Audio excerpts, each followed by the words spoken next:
എല്ലാവർക്കും നമസ്കാരം. ഇന്ന് ചിങ്ങമാസം 15-ാം തീയതി 31/8/2025 ഞായറാഴ്ച. ഇന്ന് വളരെ സന്തോഷമുള്ളൊരു ദിവസമാണ്. കാരണം ഓണം അടുത്തു കഴിഞ്ഞു. എല്ലാവർക്കും ഓണക്കൊടിയും എല്ലാ സമ്മാനങ്ങളുമൊക്കെ കിട്ടി. പാക്കേജുകളെല്ലാം പ്രിപ്പയർ ചെയ്തിരിക്കുകയാണ് ദൂരയാത്രയ്ക്കും സ്വന്തം നാട്ടിലും വീട്ടിലുമൊക്കെ പോകാൻ. അതുകൊണ്ട് ലോകത്തെമ്പാടും ഇപ്പോൾ മലയാളികളുള്ളത് കൊണ്ട് ലോകമെമ്പാടും ഈ ഓണം ആഘോഷിക്കുന്ന ദിവസമാണ്. അതുകൊണ്ട് ഓണത്തിലേക്കുള്ള ദിവസങ്ങൾ അടുത്തു കഴിഞ്ഞു. മൂലം കഴിഞ്ഞ പുരാടമായി, ഉത്രാടമായി, തിരുവോണമായി. ഇനി നമുക്ക് ഇന്നത്തെ രാശിഫലം പരിശോധിക്കാം. ഇന്ന് മേടക്കൂറുകാർക്ക് എങ്ങനെയാണെന്ന് നോക്കാം. മേടക്കൂറിൽ വരുന്ന നക്ഷത്രങ്ങൾ അശ്വതി, ഭരണി, കാർത്തികകാലാണ്. ഈ നക്ഷത്രക്കാർക്ക് ഇന്നത്തെ ദിവസം വളരെ നല്ലൊരു ദിവസമായിരിക്കും. ഒരുപാട് പ്രതീക്ഷകളൊക്കെ കൈവന്ന ശേഷം റിലാക്സ് ചെയ്യുന്ന ഒരു ദിവസമായിരിക്കും. വിദ്യാർത്ഥികൾക്ക് അതേപോലെ അധ്യാപകർക്ക് ഒക്കെ വളരെ സന്തോഷം ഉണ്ടാകുന്നൊരു ദിവസമാണ്. എല്ലാ മേഖലയിലും പ്രവർത്തിക്കുന്നവർക്ക് അനുകൂലമായൊരു ദിവസമാണ്.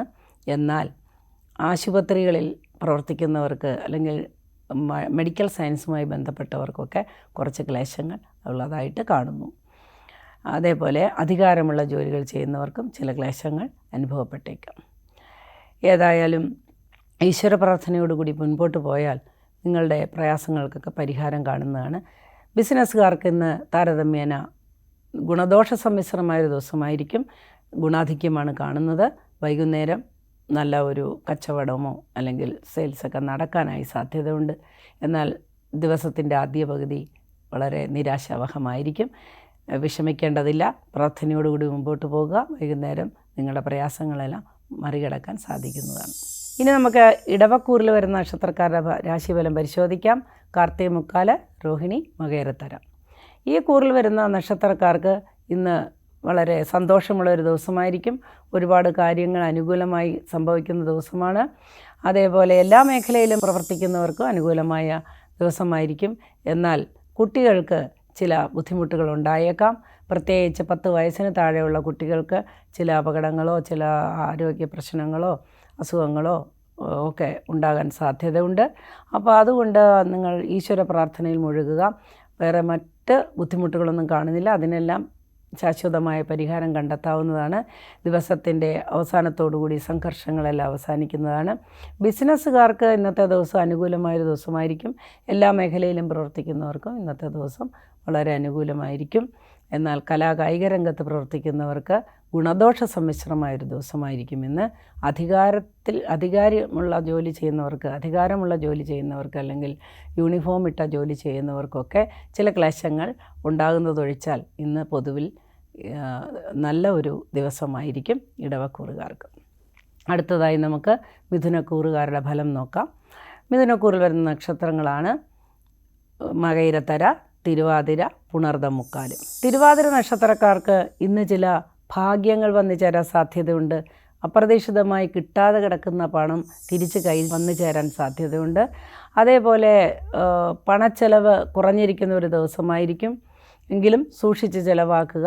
ഇന്ന് ഉല്ലാസയാത്രയ്ക്ക് പോകാൻ ഒരുങ്ങുന്നവർക്കും അല്ലെങ്കിൽ കലാപരിപാടികളിൽ പങ്കെടുക്കുന്നവർക്കുമൊക്കെ സന്തോഷം നിറഞ്ഞ അനുകൂലമായൊരു ദിവസമായിരിക്കും. ബാക്കി എല്ലാ നക്ഷത്രക്കാർക്കും വളരെ അനുകൂലമായ ദിവസമായിരിക്കും ഇന്ന്. എല്ലാ മേഖലയിലും പ്രവർത്തിക്കുന്നവർക്ക് ഇന്ന് അനുകൂലമായൊരു ദിവസമാണ്. ദീർഘയാത്രയ്ക്ക് ഒരുങ്ങുന്നവർക്ക് വളരെ അനുകൂലമായ മറുപടികളൊക്കെ ലഭിക്കുന്നതാണ്. വിവാഹാദി കാര്യങ്ങളിൽ തീരുമാനമെടുക്കാൻ പറ്റുന്ന ഒരു ദിവസമായിരിക്കും ഇത്. അടുത്തതായി നമുക്ക് കർക്കിടകക്കൂറുകാരുടെ രാശിഫലം പരിശോധിക്കാം. കർക്കിടകക്കൂറിൽ വരുന്ന നക്ഷത്രങ്ങളാണ് പുണർദം, കാല്, പൂയം, ആയില്യം. ഈ കൂറുകാർക്ക് ഇന്ന് ഗുണദോഷ സമ്മിശ്രമായൊരു ദിവസമായിരിക്കും. ഗുണാധിക്യമായിരിക്കും കാണുന്നതെങ്കിലും ഒരുപാട് ക്ലേശങ്ങൾ അനുഭവിച്ചതിന് ശേഷം സമാധാനമുണ്ടാകുന്നൊരു ദിവസമായിരിക്കും. കർക്കിടകക്കൂറുകാർക്ക് ദീർഘയാത്രയ്ക്ക് ചില തടസ്സങ്ങൾ വന്നേക്കാം. വിവാഹാദി കാര്യങ്ങൾക്ക് ചില തടസ്സങ്ങൾ വന്നേക്കാം. പ്രതീക്ഷിച്ചിരുന്ന കാര്യങ്ങൾ മുടങ്ങിപ്പോകാനും സാധ്യതയുണ്ട്. സാമ്പത്തികമായി നഷ്ടം വരാൻ സാധ്യതയുള്ള ദിവസമാണ്. പ്രത്യേകിച്ച് ബിസിനസ്സുകാർക്ക് ഇന്നത്തെ ദിവസം അത്ര മേന്മയുള്ള ഒരു ദിവസമായിരിക്കുകയില്ല. സഞ്ചാരികൾക്ക് അനുകൂലമായ ദിവസമായിരിക്കും. എഴുത്ത് കുത്തുകളിൽ ഏർപ്പെട്ടിരിക്കുന്നവർക്ക്, എഴുത്ത്, വായന അല്ലെങ്കിൽ അങ്ങനെയുള്ള ജോലികളിൽ ഏർപ്പെട്ടിരിക്കുന്ന ആളുകൾക്ക് വളരെ അനുകൂലമായൊരു ദിവസമായിരിക്കും. ഔദ്യോഗിക രംഗത്ത് ഏർപ്പെട്ടിരിക്കുന്നവർക്ക് ചില ബുദ്ധിമുട്ടുകൾ വരാൻ സാധ്യതയുണ്ട്. ചില ആരോഗ്യ പ്രശ്നങ്ങൾക്കും സാധ്യത കാണുന്നു. അതേപോലെ പ്രത്യേകമായി ശ്രദ്ധിക്കേണ്ട കാര്യം, വാക്കുകൾ ഉപയോഗിക്കുമ്പോൾ ശ്രദ്ധിക്കുക. വഴക്കിനും കലഹത്തിനുമൊക്കെ മുൻകൈ എടുക്കാതിരിക്കുക, ഒതുങ്ങിക്കൂടുക. അങ്ങനെയാണെങ്കിൽ ഇന്നത്തെ ദിവസം വളരെ ശാന്തമായി കടന്നു പോകുന്നതാണ്. ബിസിനസ്സുകാർക്ക് അത്ര മെച്ചപ്പെട്ട ദിവസമായിരിക്കുകയില്ല. അടുത്തതായി നമുക്ക് ചിങ്ങരാശിക്കാരുടെ ഫലം പരിശോധിക്കാം. ചിങ്ങക്കൂറിൽ വരുന്ന നക്ഷത്രങ്ങളാണ് മകം, പൂരം, ഉത്രം, കാല്. ഈ നക്ഷത്രക്കാർക്ക് അല്ലെങ്കിൽ ഈ രാശിക്കാർക്ക് ഇന്ന് ആലസ്യത്തിൻ്റെ ദിവസമാണ്. ഇന്ന് എല്ലാത്തിലും ഒരു മന്ദത അനുഭവപ്പെട്ടേക്കാം. ബിസിനസ്സിൽ വലിയൊരു നേട്ടമുണ്ടാകാൻ സാധ്യതയില്ല. വളരെയധികം ധനനഷ്ടമുണ്ടാകാൻ സാധ്യതയുള്ളൊരു ദിവസമാണ്. ഈശ്വര പ്രാർത്ഥനയോടുകൂടി മുമ്പോട്ട് പോകേണ്ട ഒരു ദിവസമാണ്. അതേപോലെ കലാകായിക രംഗത്ത് പ്രവർത്തിക്കുന്നവർക്ക് വളരെ അനുകൂലമായൊരു ദിവസമായിരിക്കും. ഭാഗ്യം വന്നു ചേരുന്ന ഒരു ദിവസമായിരിക്കും. അപ്രതീക്ഷിതമായ ചില ഭാഗ്യങ്ങൾ അനുഭവിക്കാനായിട്ട് യോഗം കാണുന്നു. കലാകായിക രംഗത്ത് പ്രവർത്തിക്കുന്നവർക്കും അനുകൂലമായൊരു ദിവസം തന്നെയായിരിക്കും. സന്താനങ്ങൾക്ക് വേണ്ടി നല്ല നല്ല കാര്യങ്ങൾ ചെയ്തതിലുള്ള ചാരിതാർത്ഥ്യം അനുഭവപ്പെടാനായിട്ട് സാധ്യതയുള്ള ഒരു ദിവസമായിരിക്കും ഇന്ന്. ബന്ധുസമാഗമത്തിനും സാധ്യതയുണ്ട്. ഇനി അടുത്തതായി നമുക്ക് കന്നിക്കൂറുകാരുടെ ഫലം നോക്കാം. കന്നിക്കൂറിൽ വരുന്ന നക്ഷത്രങ്ങളാണ് ഉത്രം, മുക്കാല്, അത്തം, ചിത്തിരേര. ഈ കൂറുകാർക്ക് ഇന്ന് ഗുണദോഷ സമ്മിശ്രമായ ഒരു ദിവസമായിരിക്കും. എങ്കിലും ഗുണാധിക്യമാണ് കൂടുതലായി കാണുന്നത്. രാവിലെ ഉണ്ടാകുന്ന മൗഢ്യം ഉച്ചയോടുകൂടി പരിഹരിക്കപ്പെടുന്നതാണ്. കാലിന് അസുഖമുള്ളവർക്ക് അതിനൊരു പരിഹാരം കണ്ടെത്താനായിട്ട് സാധ്യതയുള്ളൊരു ദിവസമാണ്. കാലിന് അസുഖം എന്ന് പറഞ്ഞാൽ പല രീതിയിലുള്ള അസുഖങ്ങൾ വരാം. അപകടങ്ങൾ മൂലം ഉണ്ടാകുന്ന അസുഖങ്ങൾ, അല്ലെങ്കിൽ വെരിക്കോസ് പോലെയുള്ള അസുഖങ്ങൾ, ഷുഗർ സംബന്ധിക്കുന്ന അസുഖങ്ങൾ, ഇതൊക്കെയാണ്. അതിനെ ഇന്ന് എവിടെ നിന്നെങ്കിലും ഒരു പരിഹാരം ആരെങ്കിലും നിർദ്ദേശിക്കുന്നത് അനുകൂലമായി കാണുന്നു. കൂടാതെ ദൂരയാത്ര ചെയ്യാൻ ആഗ്രഹിക്കുന്നവർക്ക് തടസ്സങ്ങൾ കാണുന്നില്ല. വിദേശ യാത്രയ്ക്ക് ഒരുങ്ങുന്നവർക്കും തടസ്സങ്ങൾ കാണുന്നില്ല. വിവാഹാദി കാര്യങ്ങൾക്ക് തീരുമാനമുണ്ടാകുന്ന ഒരു ദിവസമായിരിക്കും ഇന്ന്. അടുത്തതായി നമുക്ക് തുലാക്കൂറുകാരുടെ ഫലം പരിശോധിക്കാം. തുലാക്കൂറിൽ വരുന്ന നക്ഷത്രങ്ങളാണ് ചിത്തിരേര, ചോതി, വിശാഖം, മുക്കാലും. തുലാക്കൂറുകാർക്ക് ഇന്നത്തെ ദിവസം ഗുണദോഷ സമ്മിശ്രമാണ്. ഗുണാധിക്യമാണ് കൂടുതലായി കാണുന്നത്. ബിസിനസ്സുകാർക്ക് അത്ര അനുകൂലമായൊരു ദിവസമായിരിക്കുകയില്ല. ധന നഷ്ടം അല്ലെങ്കിൽ പണച്ചിലവ് കൂടുന്ന ഒരു ദിവസമായിരിക്കും. തെറ്റായ മാർഗങ്ങളിലൂടെ പണം സമ്പാദിക്കുന്നവർക്ക് ഇന്ന് വളരെ ശ്രദ്ധിക്കേണ്ട ഒരു ദിവസമാണ്. അതേപോലെ അങ്ങനെയുള്ള പ്രവണതകളൊക്കെ മാറ്റിയെടുക്കേണ്ടത് അത്യാവശ്യമാണ്. നമ്മുടെ ഓരോരുത്തരുടെയും കർമ്മഫലം ഇന്നും നാളെയും എന്നതുപോലെ പല ജന്മങ്ങളായി നമ്മൾ അനുഭവിച്ച് തീർത്തുകൊണ്ടിരിക്കുകയാണ്. ആത്മശുദ്ധിക്കായി നമ്മൾ വന്നിരിക്കുകയാണ്. അതുപോലെ നമ്മൾ ചെയ്യുന്ന ഓരോ പ്രവൃത്തിയും സഞ്ചിത പാപങ്ങളോടൊപ്പം തന്നെ നമ്മുടെ പ്രാരാബ്ധ കർമ്മങ്ങൾ നമ്മൾ അനുഭവിക്കേണ്ടതായിട്ട് വരുന്നു. അതുകൊണ്ട് എല്ലാവരും നല്ല വഴിയിലൂടെ സഞ്ചരിക്കാൻ പരമാവധി ശ്രമിക്കുക. സന്താനങ്ങൾ ഉള്ളവർക്ക് സന്താനങ്ങളെക്കുറിച്ചുള്ള ആകാംക്ഷകളോ അല്ലെങ്കിൽ ഉത്കണ്ഠയോ ഒക്കെ പരിഹരിക്കപ്പെടുന്ന ദിവസവും ആണ് ഇന്ന്. അടുത്തതായി നമുക്ക് വൃശ്ചികക്കൂറുകാരുടെ രാശിഫലം പരിശോധിക്കാം. വൃശ്ചികക്കൂറിൽ വരുന്ന നക്ഷത്രക്കാരാണ് വിശാഖം, കാല്, അനിഴം, തൃക്കേട്ടം.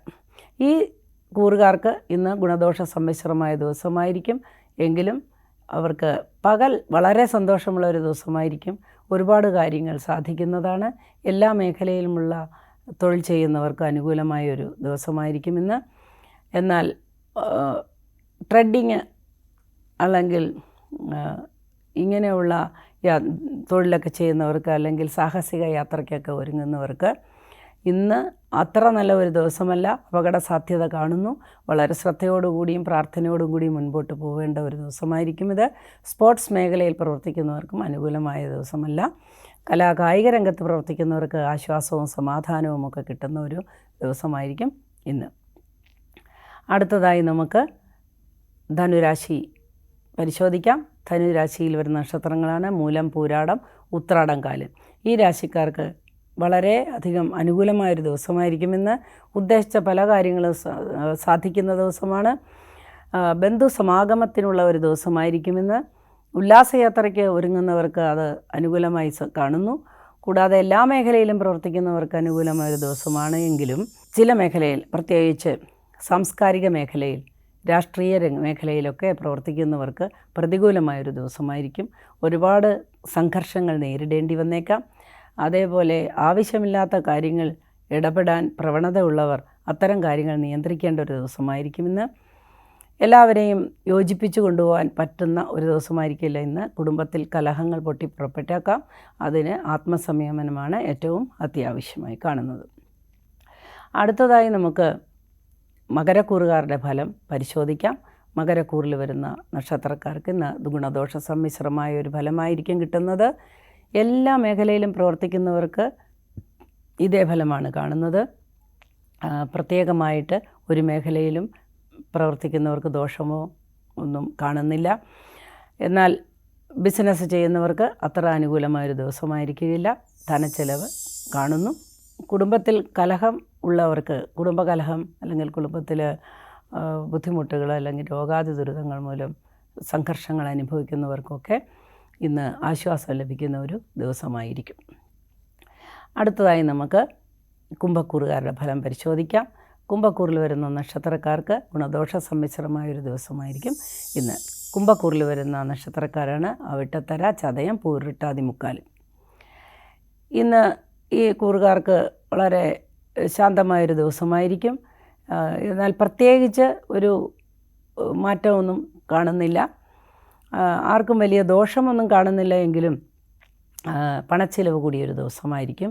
അതേപോലെ രോഗാതി ദുരിതങ്ങളുള്ളവർക്ക് ചില പ്രത്യേക മാറ്റങ്ങൾ വരാൻ സാധ്യതയുണ്ട്.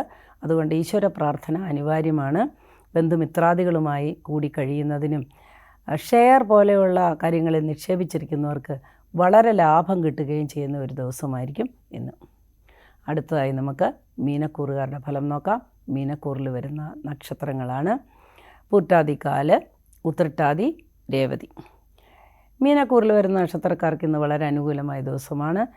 നമ്മൾ കെട്ടിട നിർമ്മാണത്തിനോ അല്ലെങ്കിൽ ഭവന നിർമ്മാണത്തിനോ ഒക്കെ തുടക്കം കുറിക്കുന്നവർക്ക് അനുകൂലമായ ദിവസമായിരിക്കും. വാഹനങ്ങൾ വാങ്ങാൻ ഉദ്ദേശിക്കുന്നവർക്ക് ഇന്ന് വളരെ അനുകൂലമായൊരു ദിവസമായിരിക്കും. ദീർഘയാത്രയ്ക്ക് പോകാൻ ഉദ്ദേശിക്കുന്നവർക്ക് അനുകൂലമായി കാണുന്നു. ആരോഗ്യാദി കാര്യങ്ങളിൽ കുറച്ചുകൂടെ ശ്രദ്ധ വയ്ക്കേണ്ടതുണ്ട്. ചില ഭക്ഷണങ്ങൾ നമുക്ക് ചില പ്രശ്നങ്ങൾ ഉണ്ടാക്കാൻ സാധ്യതയുണ്ട്. പുറത്തു നിന്നുള്ള ഭക്ഷണം ഒഴിവാക്കേണ്ടത് അത്യാവശ്യമാണ്. കുടുംബത്തിൽ സമാധാനം കാണുന്നു.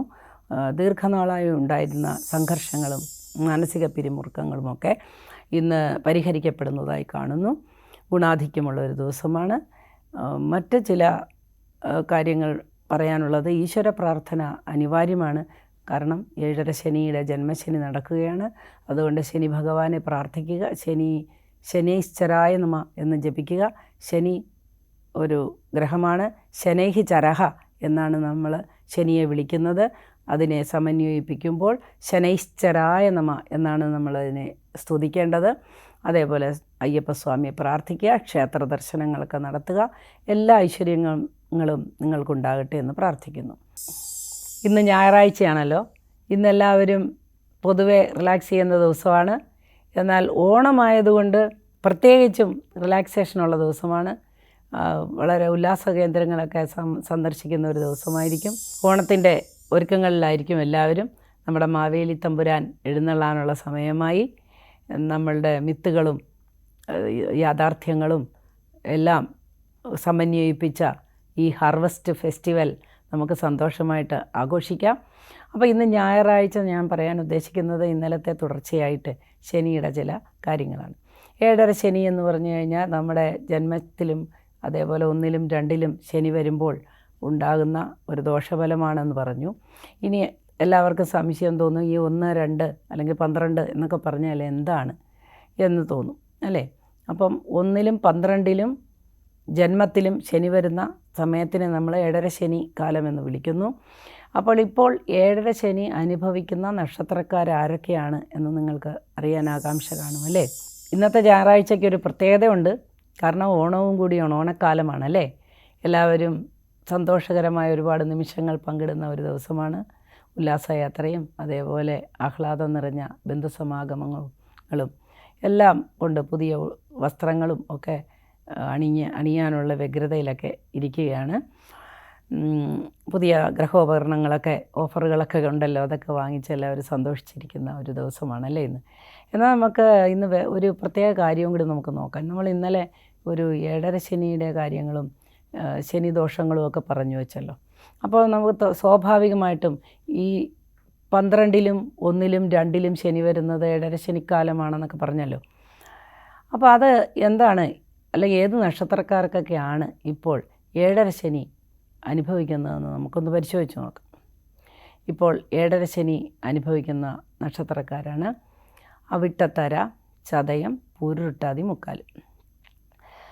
അവർക്കാണ് ശനി, ഏഴര ശനിയുടെ പോക്ക് എന്ന് നമുക്ക് പറയാം. ഏഴര ശനിയുടെ പോക്ക്, ഏഴര ശനി അവരെ വിട്ടു പോവുകയാണ്. അടുത്തതായി നമുക്ക് മറ്റ് നക്ഷത്രങ്ങൾ, ജന്മശനി ആർക്കൊക്കെയാണെന്ന് നോക്കാം. ജന്മശനി വരുന്ന നക്ഷത്രങ്ങൾ പൂരുട്ടാതി, കാല്, ഉത്രട്ടാതി, രേവതി. ഇനി ആർക്കൊക്കെയാണ് ഏഴര ശനി തുടങ്ങിയത് എന്ന് നോക്കാം. ഏഴര ശനി തുടങ്ങിയത് അശ്വതി, ഭരണി, കാർത്തിക, കാല്. ഇവർക്കെല്ലാം ഏഴര ശനിക്കാലമാണ്. അപ്പോൾ ഏഴര ശനിക്കാലത്ത് നമ്മൾ എന്താണ് ചെയ്യേണ്ടതെന്ന് നേരത്തെ പറഞ്ഞു കഴിഞ്ഞു, എങ്കിലും ഒരിക്കൽ കൂടി ആവർത്തിക്കാം. ഏഴര ശനി സമയത്ത് ശനിയെ പ്രീതിപ്പെടുത്തുന്ന രീതിയിലുള്ള പ്രാർത്ഥനകളാണ് ആവശ്യം. ശാസ്താക്ഷേത്ര ദർശനം. ശാസ്താക്ഷേത്രത്തിൽ പോകുമ്പോൾ 7 പ്രദക്ഷിണം നമ്മൾ വയ്ക്കാൻ മറക്കരുത്. 7 പ്രദക്ഷിണം വെച്ച് ശനിയെ പ്രാർത്ഥിക്കുമ്പോൾ നമുക്ക് അലൗകികമായ ഒരു എനർജി, ഊർജം നമ്മളിലേക്ക് വരികയും നമുക്ക് ഭയങ്കരമായ ആനന്ദമുണ്ടാവുകയും സമാധാനം കൈവരികയും ചെയ്യും. ക്ഷേത്രം ദർശനം നടത്തുമ്പോൾ എപ്പോഴും നമ്മൾ ശ്രദ്ധിക്കേണ്ട ഒരു കാര്യമുണ്ട്. പാരമ്പര്യമായ ക്ഷേത്രങ്ങൾ, പ്രതിഷ്ഠ ഉറച്ച ക്ഷേത്രങ്ങൾ ഒക്കെയാണ് നമ്മൾക്ക് ഒരുപാട് എനർജി തരുന്ന ക്ഷേത്രങ്ങൾ. ക്ഷേത്രങ്ങളിൽ പോകുമ്പോൾ തീർച്ചയായിട്ടും പ്രദക്ഷിണത്തിന് പ്രാധാന്യം കൊടുക്കണം. ശാസ്താവിന് 7 പ്രദക്ഷിണം വെച്ച് പ്രാർത്ഥിക്കേണ്ടതുണ്ട്. 18 പ്രദക്ഷിണവും വളരെ നല്ല ഫലങ്ങൾ തരുന്നതാണ്. പിന്നെ ശാസ്താക്ഷേത്രത്തിലെ ഏറ്റവും വിശേഷപ്പെട്ട വഴിപാടുകൾ എന്ന് പറയുന്നത് എള്ളുകിഴി, നീരാഞ്ജനം എന്ന് നമ്മൾ വിളിക്കുന്ന എള്ള് വിളക്കും, അതേപോലെ തന്നെ എള്ള് പായസം. അധികം ആരും കേട്ടിരിക്കുകയില്ല. ശാസ്താവിന് ഏറ്റവും പ്രിയപ്പെട്ട ഒരു പായസമാണ് എള്ള് പായസം. നല്ല ക്ഷേത്രങ്ങളിൽ, വലിയ ക്ഷേത്രങ്ങളിലൊക്കെ ഈ അനുഷ്ഠാനം നടന്നു പോകുന്നുണ്ട്. അതൊക്കെ നമുക്ക് നമ്മുടെ സാമ്പത്തിക സ്ഥിതി അനുസരിച്ച് നിർവഹിക്കാവുന്നതാണ്. ഇനി മറ്റ് മതവിശ്വാസികൾക്കും അവരുടേതായ രീതിയിൽ പ്രാർത്ഥനകൾ സമർപ്പിക്കാവുന്നതാണ്. അങ്ങനെ പ്രാർത്ഥനയോടുകൂടി മുൻപോട്ട് പോകേണ്ട ഒരു സമയമാണ്. എന്നാൽ ഏഴര ശനി ഇത്തവണ നിൽക്കുന്നത് വ്യാഴത്തിൻ്റെ ക്ഷേത്രത്തിലായതുകൊണ്ട് അത്രമേൽ വലിയ കഷ്ടങ്ങളൊന്നും കാണുന്നില്ല. നമുക്കെല്ലാവർക്കും ഏഴര ശനി ഉള്ള നക്ഷത്രക്കാർക്ക് വേണ്ടി പ്രാർത്ഥിക്കാം. പ്രാർത്ഥനയോടുകൂടി മുൻപോട്ട് പോവുക. ഇനി എന്താണ് കണ്ടകശനി എന്ന് നോക്കാം. കണ്ടകശനി എന്ന് പറഞ്ഞാൽ കേന്ദ്രങ്ങളിൽ ശനി വരുന്നതാണ്. ചന്ദ്രകേന്ദ്രങ്ങളിൽ ശനി വരുന്ന ആ സമയത്തിനെയാണ് നമ്മൾ കണ്ടകശനി എന്ന് വിളിക്കുന്നത്. എന്താണ് ചന്ദ്രകേന്ദ്രം? 1, 4, 7, 8, 10 ഈ ഭാവങ്ങൾ. അതായത് എങ്ങനെയാണ് ഈ 1, 4, 7, 8, 10 എന്ന് എണ്ണുന്നതെന്ന് വെച്ചാൽ, നമ്മുടെ ജാതകം എടുത്ത് മുൻപിൽ വയ്ക്കുക. അതിലൊരു ഗ്രഹനില ഉണ്ടാകും. ഈ ഗ്രഹനിലയിൽ ച എന്നൊരു വാക്ക് കാണും. തീരെ അറിഞ്ഞുകൂടാത്ത ആളുകൾക്ക് വേണ്ടിയിട്ടാണ് ഇങ്ങനെ പറയുന്നത്. അപ്പോൾ ജാതകത്തിൽ ച എന്നൊരു അക്ഷരം കാണും. ആ ചായിൽ നമ്മൾ തൊടുക, കൈയിൽ വയ്ക്കുക. എന്നിട്ട് ക്ലോക്ക് വൈസ് വലത്തോട്ട് എണ്ണുക. അപ്പോൾ നമുക്ക് ആ ച എന്ന് പറയുന്നത് 1, അതിൽ നിന്ന് 4ാമത്തെ കോളം, പിന്നെ 7ാമത്തെ കോളം, പിന്നെ 10ാമത്തെ കോളം. ഇതാണ് നമ്മുടെ 1, 4, 7, 10 എന്ന് പറയുന്ന കണ്ടകശനിയുടെ സ്ഥലം. അതിൽ ഒരെണ്ണം ഏഴര ശനിയാണ്. 1ാം ഭാവത്തിൽ ശനി നിൽക്കുന്നത് ഏഴര ശനിയാണ്. ഇനി 4, 7, 10 നിൽക്കുമ്പോഴാണ് നമുക്ക് കണ്ടകശനി. ഏഴര ശനി വളരെ ദീർഘമായി നിൽക്കുന്ന ഒരു അവസ്ഥയാണ്. 7.5 വർഷമാണ് ഏഴര ശനി. ഏഴരാണ്ടൻ ശനി എന്നൊക്കെ അതിനെ വിളിക്കാറുണ്ട്. നമ്മുടെ മറ്റ് സംസ്ഥാനങ്ങളിൽ സടേസാത്തി എന്ന് വിളിക്കുന്നതും ഈ ഏഴര ശനിയെയാണ്. എന്നാൽ കണ്ടകശനി അത്രത്തോളം നീണ്ടുപോകുന്ന ഒരു കാര്യമല്ല. കണ്ടകശനി അല്ലെങ്കിൽ ശനി ഒരു രാശി കിടക്കാൻ 2.5 വർഷമാണ് എടുക്കുന്നത് എന്നുള്ളത് കൊണ്ട് അത് വളരെ ചുരുങ്ങിയ ഒരു കാലമേ ഉള്ളൂ, 2.5 വർഷമേ ഉള്ളൂ. കണ്ടകശനി ഏഴര ശനി പോലെ അത്ര തന്നെ ദുരിതങ്ങൾ വരുത്തുന്നതല്ല. എന്നാൽ തടസ്സങ്ങൾ വരുത്താൻ കണ്ടകശനി വളരെ മിടുക്കനാണ്. അതേപോലെ നഷ്ടങ്ങൾ, ധനനഷ്ടം കണ്ടകശനി കൊണ്ടേ പോകൂ എന്നൊക്കെ എല്ലാവരും പറയുന്നുണ്ട്. അത് ആയുസ് മാത്രമല്ല, ആരോഗ്യം, അതേപോലെ ധനം, ഇതൊക്കെ കൊണ്ടുപോകാൻ സാധ്യതയുണ്ട്. എന്നാൽ ഉറച്ച ഈശ്വര വിശ്വാസവും ഈശ്വര പ്രാർത്ഥനയും ആണ് ഇതിന് അനിവാര്യം. കണ്ടകശനിയെല്ലാം അതിജീവിക്കാൻ ഈശ്വര പ്രാർത്ഥന വളരെ ഉപകാരപ്രദമാണ്. എപ്പോഴും ശ്രദ്ധിക്കുക, ശനി വളരെ സ്ട്രെയിറ്റ് ഫോർവേഡായിട്ടുള്ള ഒരാളാണ്. ശനിക്ക് നേരെ ചൊവ്വേ നടക്കുന്നവരെ അല്ലെങ്കിൽ നേരായ മാർഗത്തിലൂടെ സഞ്ചരിക്കുന്നവരെ, തെറ്റായ മാർഗങ്ങളിലൂടെ ഒരു പണം സമ്പാദനമോ അല്ലെങ്കിൽ തെറ്റായ മാർഗങ്ങളോ സ്വീകരിക്കാത്തവരെയൊക്കെ ശനി സ്പർശിക്കുകയില്ല, യാതൊരു തരത്തിലുള്ള ദോഷവും വരുത്തില്ല. അതുപോലെ ശനിയുടെ അനുഗ്രഹം കിട്ടാനായി എല്ലാവരും നല്ല പ്രവൃത്തികളിൽ ഏർപ്പെടണം. ഇനിയിപ്പോൾ കണ്ടകശനി ആർക്കെല്ലാമാണെന്ന് നോക്കാം. കണ്ടകശനി വന്നിരിക്കുന്നത് 4-ം ഭാവത്തിൽ കണ്ടകശനി വന്നിരിക്കുന്നത് മിഥുനക്കൂറുകാർക്കാണ്. മിഥുനക്കൂറിൽ വരുന്ന നക്ഷത്രങ്ങളെല്ലാം നമുക്ക് സുപരിചിതമാണ്. എങ്കിലും ഒന്നുകൂടി പറയാം. മിഥുനക്കൂറിൽ വരുന്ന നക്ഷത്രങ്ങളാണ് മകയിരത്തര, തിരുവാതിര, പുണർതമുക്കാല്. അടുത്തതായി നമുക്ക് 7-ം ഭാവത്തിൽ ശനി വരുന്നവർക്ക് കണ്ടകശനിയാണ് എന്ന് മനസ്സിലാക്കാം. 7-ം ഭാവത്തിൽ ശനി എന്ന് പറഞ്ഞു കഴിഞ്ഞാൽ ധനുക്കൂറുകാർക്കാണ് ഇപ്പോൾ കണ്ടകശനി. ധനുക്കൂറിൽ വരുന്ന നക്ഷത്രങ്ങളാണ് മൂലം, പൂരാടം, ഉത്രാടം, കാല്. ഈശ്വര പ്രാർത്ഥനയോടുകൂടി മുൻപോട്ട് പോയാൽ വളരെയധികം ദോഷങ്ങളൊന്നും വരുന്നതായി കാണുന്നില്ല. അടുത്തതായി നമുക്ക് 10-ം ഭാവം എന്ന് പറയുന്നത് മീനരാശിയാണ്. അതുകൊണ്ട് മിഥുനക്കൂറുകാർക്ക് 10-ം ഭാവം എന്ന് പറയുന്നത് മിഥുനരാശിയാണ്. അപ്പോൾ മിഥുനക്കൂറിൽ ശനി നിൽക്കുന്നത് കൊണ്ട് മിഥുനക്കൂറുകാർക്ക് 10-ം ഭാവത്തിൽ കണ്ടകശനിയാണ്. ഇനി മിഥുനക്കൂറിൽ വരുന്ന നക്ഷത്രങ്ങൾ ഒന്നുകൂടെ പറയാം. മിഥുനക്കൂറിൽ വരുന്ന നക്ഷത്രങ്ങളാണ് മകയിരത്തര, തിരുവാതിര, പുണർതമുക്കാല്. അപ്പോൾ നമ്മളിപ്പോൾ ശനിയെക്കുറിച്ച്, നമ്മുടെ കണ്ടകശനി, 7ര ശനിയൊക്കെ മനസ്സിലാക്കിയല്ലോ. എന്തെങ്കിലും ബുദ്ധിമുട്ടുള്ളവർക്ക് അത് അടുത്തുള്ള ജ്യോതിഷ പ്രതിഭകളെ കണ്ട് മനസ്സിലാക്കാവുന്നതാണ്. കണ്ടകശനിയെയും 7ര ശനിയൊന്നും പേടിക്കേണ്ട. നേരായ മാർഗത്തിലൂടെ പോയാൽ എല്ലാം ഗുണകരമായിരിക്കുമെന്ന് ഞാൻ പറഞ്ഞു കഴിഞ്ഞു. ഇനി അതുകൂടാതെ നമുക്ക് വേറൊരു കാര്യം പരിശോധിക്കാം. ഈ കണ്ടകശനിയെ അനുഭവിക്കുന്നവർ ഒഴിവാക്കേണ്ട ചില കാര്യങ്ങളുണ്ട്. കണ്ടകശനിയെ അനുഭവിക്കുന്നവർ ഒഴിവാക്കേണ്ടത് ദീർഘയാത്ര, ജലയാത്ര ഒക്കെയാണ്. ജലത്തിലൂടെയുള്ള ഉല്ലാസയാത്രകളൊക്കെയാണ് നമ്മൾ ഒഴിവാക്കേണ്ടത്. കുറച്ച് കഷ്ടപ്പാടുകളും ദുരിതങ്ങളും ഒക്കെ അനുഭവിക്കേണ്ടി വരും എന്നതൊഴിച്ചാൽ നമുക്ക് കണ്ടകശനി വലുതായിട്ട് നമ്മളെ ദോഷപ്പെടുത്തുകയില്ല. 7ര ശനിക്കാലത്തും കൂട്ടായ യാത്ര ഒഴിവാക്കേണ്ടതാണ്. അതായത് ശനി മരണത്തിൻ്റെയൊക്കെ ഒരാളായതുകൊണ്ട് നമുക്ക് പൊതുവിൽ ഇങ്ങനെയാണ് പറയപ്പെടുന്നത്. നമുക്ക് 5 രീതിയിലുള്ള മരണമുണ്ട് എന്നാണ് പണ്ഡിതന്മാർ പറഞ്ഞിരിക്കുന്നത്. 1 രോഗമൃത്യു, അടുത്തത് കാലമൃത്യു, അകാലമൃത്യു, അപമൃത്യു, യോഗമൃത്യു. അപ്പം യോഗമൃത്യു എന്ന് പറഞ്ഞു കഴിഞ്ഞാൽ യോഗം ചേരുമ്പോഴുണ്ടാകുന്ന മൃത്യുവാണ്. അതായത് ഒരു വലിയ വാഹനത്തിൽ പോവുകയാണ്, അതിൽ കുറേ പേർക്ക് മരിക്കാനുള്ള യോഗമാണ്. നമ്മൾ അറിയാതെ വന്ന് ഏതോ ഒരു ചെറിയ മുഹൂർത്തത്തിൻ്റെ പിശകിൽ നമ്മൾ അവരുടെ കൂടെ അങ്ങ് കയറുന്നു. അപ്പോൾ അവർ മരിച്ചേ പറ്റൂ, എങ്കിൽ ഈ വാഹനം തകർന്നേ പറ്റൂ. അപ്പോൾ ആ കൂടെ നമ്മളും മരിക്കുന്നതിനാണ് നമ്മൾ യോഗമൃത്യു എന്ന് പറയുന്നത്. യോഗം ചേരുന്നത് കൊണ്ട്, യോഗം എന്ന് പറഞ്ഞാൽ യോജിക്കുക എന്നാണ് അർത്ഥം. അങ്ങനെ യോഗമൃത്യുവിന് ഉള്ള സാധ്യതകൾ ഉള്ളതുകൊണ്ട് നമ്മൾ 7ര ശനി, കണ്ടകശനിക്കാരൊക്കെ കൂട്ടായ യാത്രകൾ ഒഴിവാക്കുന്നത് നന്നായിരിക്കും. എന്നാൽ ഈശ്വര പ്രാർത്ഥനയും ശനിയുടെ ബലവും ഒക്കെ പരിശോധിച്ച് നമുക്ക് പോകാവുന്നതാണ്. എന്താണ് ഈ ശനിയുടെ ബലം? ശനി എന്ന് പറഞ്ഞു കഴിഞ്ഞാൽ ശനിക്ക് ക്ഷേത്രങ്ങളുണ്ട്, ക്ഷേത്രബലമുണ്ട്, ഉച്ചക്ഷേത്രബലമുണ്ട്. അത് ഞാൻ കുറച്ച് കഴിഞ്ഞ് പറഞ്ഞു തരാം. അടുത്തതായി നമുക്ക് കാലമൃത്യു എന്താണെന്ന് നോക്കാം. ഒരാൾ ഇപ്പോൾ എൻ്റെ അമ്മൂമ്മ എത്ര കാലമായി കിടക്കുന്നു, എന്തെങ്കിലും ഒരു വഴി പറഞ്ഞു തരുമോ എന്ന് ചോദിച്ച് ഒരുപാട് പേര് പറഞ്ഞു തരുന്നുണ്ട്. അവർക്ക് മോക്ഷം കൊടുക്കാൻ അല്ലെങ്കിൽ അവരുടെ ആയുസ് ദൈവം തിരിച്ചെടുക്കാനൊക്കെയാണ് ഈ ചോദ്യത്തിൻ്റെ അർത്ഥം. പക്ഷേ നമുക്ക് ആയുസ് കൊടുക്കാനോ ദീർഘിപ്പിക്കാനോ ഒന്നും ഈ ഭൂമിയിൽ ജീവിച്ചിരിക്കുന്ന ആർക്കും തന്നെ ഒരു കഴിവുമില്ല. ആർക്കും തന്നെ ആയുസ്സിനെയോ അല്ല ജനനത്തെയോ മരണത്തെയോ പോലും നിയന്ത്രിക്കാനുള്ള കഴിവില്ല. അതുകൊണ്ട് നമുക്ക് അത്തരത്തിലൊന്നും ചിന്തിക്കാതിരിക്കുക. കാരണം ആയുസ് എത്രയുണ്ടോ അത്രയും ആ വ്യക്തി ജീവിച്ചിരിക്കും. അപ്പോൾ ദീർഘായുസ്സുള്ള ഒരു വ്യക്തിയെ സംബന്ധിച്ചിടത്തോളം പരമായുസ്സും കഴിഞ്ഞ് അങ്ങ് പോയാലും വീണ്ടും സാധാരണ പരമായുസ് എന്ന് പറയുന്നത് 84 വർഷമാണ്. പൊതുവെ പറയുന്ന 1000 പൂർണ്ണചന്ദ്രനെ കാണുന്നതാണ് പരമായുസ്. മോക്ഷപ്രാപ്തിക്കുള്ള ഒരു ആയുസ്സാണത്. മോക്ഷമുണ്ടാകുന്നില്ല എങ്കിലും ആത്മശുദ്ധി വന്ന ഒരു പ്രായമാണത്.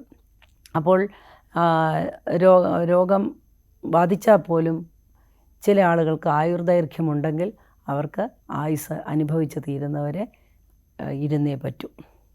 അടുത്തതായി നമുക്ക് അകാല മൃത്യു. കാലമായിട്ടില്ല, ആ ആൾ മരിച്ചു പോവുകയാണ് എന്നുള്ള ഒരു ആശങ്കയാണ് അകാല മൃത്യു. അപ്പം അകാലത്തിൽ സംഭവിക്കുന്നത് പലപ്പോഴും നമ്മൾ തന്നെ ഉണ്ടാക്കി വയ്ക്കുന്ന ആഹാര രീതി, നമ്മളുടെ ജീവിതചര്യ, അതിലൊക്കെ നമ്മൾ തന്നെ എടുക്കുന്ന റിസ്ക്, അല്ലെങ്കിൽ നമ്മുടെ മാനസിക ബലത്തിൻ്റെ കുറവ്, ചിലർ അങ്ങനെയൊക്കെ ഉള്ള പ്രശ്നങ്ങളൊക്കെ വന്നാണ് അങ്ങനെയുള്ള മരണങ്ങളൊക്കെ സംഭവിക്കുന്നത്. അപ്പോൾ അകാല മൃത്യു ആർക്കും വരാതിരിക്കട്ടെ. കാരണം നമ്മുടെ സ്വഭാവശുദ്ധിയിലൂടെ നമുക്ക് നമ്മുടെ ശരീരം എന്ന് പറയുന്നത് ഒരു ക്ഷേത്രമാണ്. ഈ ക്ഷേത്രത്തെ നമ്മൾ നന്നായി പരിപാലിക്കണം. ഇതിനകത്ത്, അല്ലെങ്കിൽ ഇതൊരു എയർ ടൈറ്റ് കണ്ടെയ്നറാണ്, ഈ പാത്രം നല്ല തുടച്ചു മിനുക്കി വയ്ക്കണം. ഇതിൻ്റെ അകത്ത് ആത്മാവ് എന്ന് പറയുന്ന ആ പരമാത്മാവിൻ്റെ അംശമുണ്ട്. അത് പുറത്ത് പോകാതെ ഒരു എയർ ടൈറ്റ് കണ്ടെയ്നർ പാത്രം പൊട്ടുമ്പം കേടാകുമ്പം ആ കണ്ടൻറ്റ് പുറത്തേക്ക് പോകും. അപ്പോൾ അതിനനുവദിക്കാതെ നമ്മുടെ പാത്രം എന്ന് പറയുന്നത് നമ്മുടെ ശരീരം ശുദ്ധമായും ആരോഗ്യപരമായും സൂക്ഷിക്കേണ്ട കടമ നമുക്ക് ഓരോരുത്തർക്കുമുണ്ട്. ദുശീലങ്ങളെല്ലാം ഒഴിവാക്കുക. അടുത്തതായിട്ട് നമുക്ക് നോക്കാം, എന്താണ് അടുത്ത മരണം എന്ന് പറഞ്ഞാൽ അപമൃത്യു, അപകട മരണമാണ്. അതായത് അശ്രദ്ധ, മാനസിക പിരിമുറുക്കം, സംഘർഷം, ഇങ്ങനെയൊക്കെ ഉള്ള അവസ്ഥയിൽ നമ്മൾ ചില കാര്യങ്ങളിൽ ഏർപ്പെടുമ്പോൾ അപകടമുണ്ടാകുക സ്വാഭാവികമാണ്. ഇതിൻ്റെ കൂടെ അഹങ്കാരം എന്ന് പറയുന്ന ഒരു വികാരവും കൂടി വരുന്നു. അഹങ്കാരം എന്ന് പറഞ്ഞാൽ ഞാനെന്ന ഭാവം. കയറുമ്പോൾ ഞാനങ്ങനെയൊന്നും വീഴില്ല, ഞാൻ ധീരനാണ്, ധീരയാണ് എന്നൊക്കെ പറഞ്ഞ് നമ്മൾ അപകടകരമായ രീതിയിൽ വല്ല ഉയരത്തിൽ കയറുകയോ അല്ലെങ്കിൽ മരത്തിൽ കയറുകയോ ഒക്കെ ചെയ്യുമ്പോൾ ഉണ്ടാകുന്ന വീഴ്ച, ഇതാണ് അപമൃത്യു. അപ്പോൾ ഇങ്ങനെ നമുക്ക് ഒരുപാട് ബുദ്ധിമുട്ടുകൾ ജീവിതത്തിലുണ്ടെങ്കിലും ഈ പല പല കാരണങ്ങൾ കൊണ്ടാണ് നമുക്ക് മരണം എന്ന് പറയുന്നത് സംഭവിക്കുന്നത്. മരണത്തെക്കുറിച്ച് പറയാൻ കാരണം ശനി മരണത്തിൻ്റെ ആളാണ് എന്നതുകൊണ്ടാണ്. ശനിയുടെ വാഹനം കാക്കയാണ്. നമ്മൾ കാക്കയ്ക്ക് ബലി, അന്നദാനം ഒക്കെ കൊടുക്കുന്നത് ഇതൊക്കെ കൊണ്ടാണ്. ശനിയുടെ വാഹനമാണ് കാക്ക. അടുത്തതായി നമുക്ക് വേറൊരു കാര്യം പരിശോധിക്കാം. ശനി എന്ന് പറയുന്ന ആളിന് സ്വന്തമായ ക്ഷേത്രങ്ങളുണ്ട്, മകരം രാശിയും കുംഭരാശിയും. ഇനി ശനിയുടെ ഉച്ചരാശിയാണ് തുലാരാശി, നീചരാശിയാണ് മേടരാശി. അങ്ങനെ ഇന്നത്തെ ശനി വിശേഷം ഇവിടെ അവസാനിപ്പിക്കുന്നു. എല്ലാവർക്കും നല്ല സമയം ഉണ്ടാകട്ടെ എന്ന് പ്രാർത്ഥിച്ചുകൊണ്ട്, ദീർഘായുസ്സും ആരോഗ്യവും നല്ല നടപ്പും ഉണ്ടാകട്ടെ എന്ന് പ്രാർത്ഥിച്ചുകൊണ്ട് ഇന്നത്തെ പരിപാടി നമ്മൾ ഇവിടെ അവസാനിപ്പിക്കുന്നു. നമസ്കാരം.